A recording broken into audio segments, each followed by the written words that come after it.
Viewers, welcome to Manasa dot codes. ఇక్కడ coding కూడా కామెడీతో ఉంటుంది.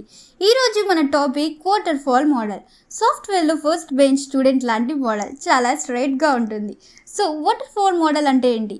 స్టెప్స్ని ఒకటి తర్వాత ఒకటి క్లియర్గా ఫాలో అవ్వడం, స్టెప్స్ని జంప్ చేయడం కాదన్నమాట. లైక్ హాస్టల్లో మెస్ లైన్ లాగా.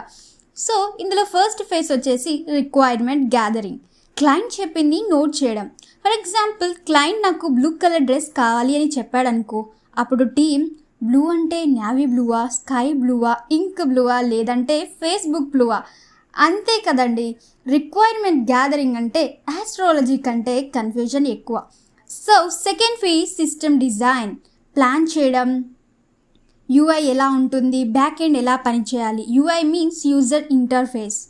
ఫర్ ఎగ్జాంపుల్, డిజైన్లో మిస్టేక్ వచ్చిందంటే రూమ్కి డోర్ పెట్టకుండా విండోస్ పెట్టడం లాంటిది. విండోస్ ఇన్స్టాల్ చేసాం కానీ డోర్ లేదు. సో థర్డ్ ఫేజ్ వచ్చేసి ఇంప్లిమెంటేషన్ మీన్స్ కోడింగ్. కోడ్ రాయడం అంటే ప్లాన్ చేసి మనం కోడ్ రాయడం ప్లాన్ ప్రకారం. కోడ్ రాసిన ఫీలింగ్, రోజంతా పనిచేసిన ఫీలింగ్. బట్ రన్ చేసినప్పుడు బగ్ వచ్చింది అంటే ఎగ్జామ్కి ప్రిపేర్ అయ్యాక క్వశ్చన్ పేపర్ చూడడం లాంటిది.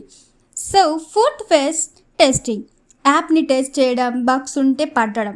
టెస్టింగ్లో బగ్ దొరికింది అంటే చికెన్ బిర్యానీలో మటన్ పీస్ దొరికినట్లే, unexpected bonus. So fifth one deployment. యాప్ని క్లయింట్కి డెలివరీ చేయడం.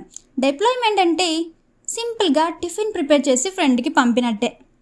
So sixth phase maintenance. Maintenance అంటే ఏంటంటే ప్రాజెక్ట్ క్లయింట్కి డెలివర్ చేసిన తర్వాత కూడా మళ్ళీ బగ్స్, చేంజెస్, అప్డేట్స్ చేయడం అన్నమాట. అంతే కదా, ఎగ్జామ్ అయ్యాక కూడా lecturer next year same subject మళ్ళీ చదవాలి అనడం లాంటి టార్చర్ అనమాట maintenance. So waterfall model once పడిపోయాక లేవడం ఉండదన్నమాట. సో నెక్స్ట్ మోడల్ వచ్చేసి స్పైరల్. అది రౌండ్గా తిరుగుతుంది లైక్ యువర్ థాట్స్ 2 AM.